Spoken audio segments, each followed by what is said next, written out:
देखो, बजट दिल्ली के कागजों में उनको ठीक लगता होगा, लेकिन ग्रामीण पृष्ठभूमि पे ठीक नहीं है।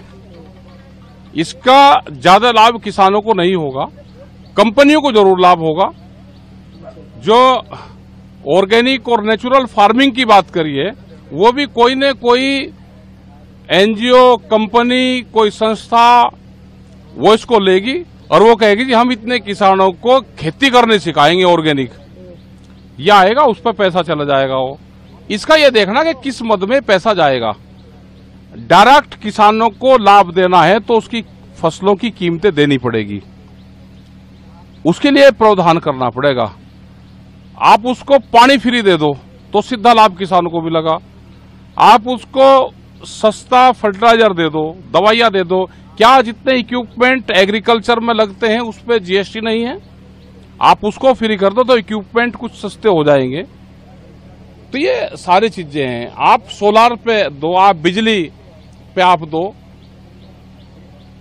एग्रीकल्चर ग्रामीण, उसमें पूरा जो अगर भूमिहीन किसान है वो भी एग्रीकल्चर में ही आता है। आपने उसके लिए क्या सुविधा करी? जो दूध उत्पादन करने वाले किसान, हमारी महिलाएं, माताएं हैं, वे भूमिहीन हैं, उनके पास में जमीन भी नहीं है, लेकिन वो दूध का उत्पादन करती है। उसके लिए क्या किया बजट में? 20 रुपए किलो दूध के रेट कम हो गए एक साल में। सबसे ज्यादा हालत तो उनकी खराब है।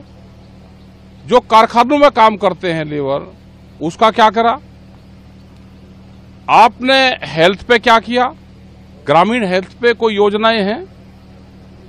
एजुकेशन आप उनको फ्री दे दो, उन पे काम करना चाहिए। एजुकेशन जो दिल्ली की एजुकेशन है, आप वो करो ना गांव में भी।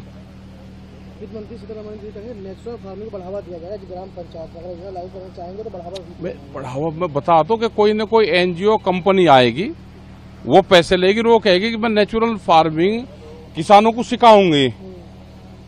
वे 100 किसानों को बुलवाएंगे, उनका बजट लेंगे, उनको बताएंगे कि आप इसमें गोबर की खाद गिरो, ये गिरो। ये तो किसान कर ही रहा।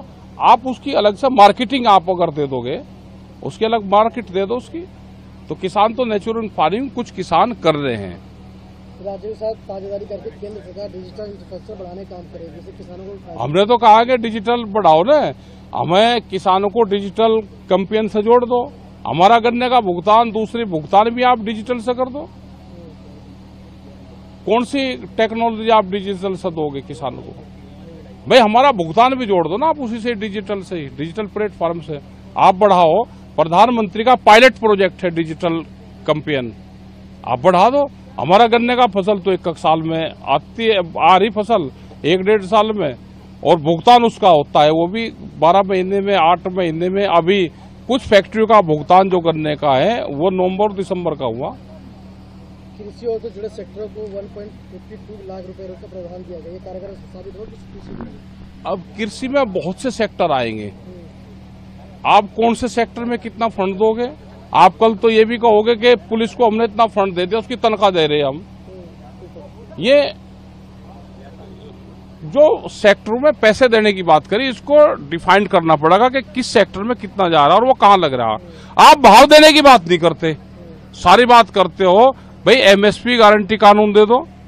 आप ये तो कहो कि हम सब फसलें हम खरीद देंगे, उसका नुकसान होगा तो हम भरपाई सरकार करेगी, उसकी कुछ नहीं कर रही।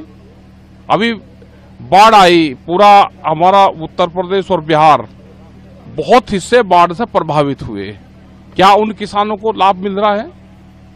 नुकसान की कोई भरपाई हो रही है? वो नहीं हो पा रही है। सरकार 32 फसलों के लिए 109 किस्में की लॉन्च करेगी। नई किस्में लेकर आ रही, जिस तरह से क्लाइमेट चेंज हो रहा है वो उनका ठीक है कि उस तरह की फसलें सरकारें लेकर आ रही है, लेकिन उसमें जेनेटिकली मॉडिफाइड सीड नहीं होनी चाहिए, जीएम सीड उसमें नहीं होने चाहिए। फसलें तो हमारे वैज्ञानिक है, जो रिसर्च सेंटर हैं, क्या उसको फंड लोकेट किया है? उस पर कितना फंड जाएगा? उसके धीरे धीरे फंड काट रहे हैं ये सारे। क्या बाहर से किस्म लेके यहाँ पाएंगे? क्या वे हार्मफुल तो नहीं है? क्या वे मानव शरीर के लिए हानिकारक तो नहीं है? तो इन सब चीजों पे ध्यान हमको करना पड़ेगा।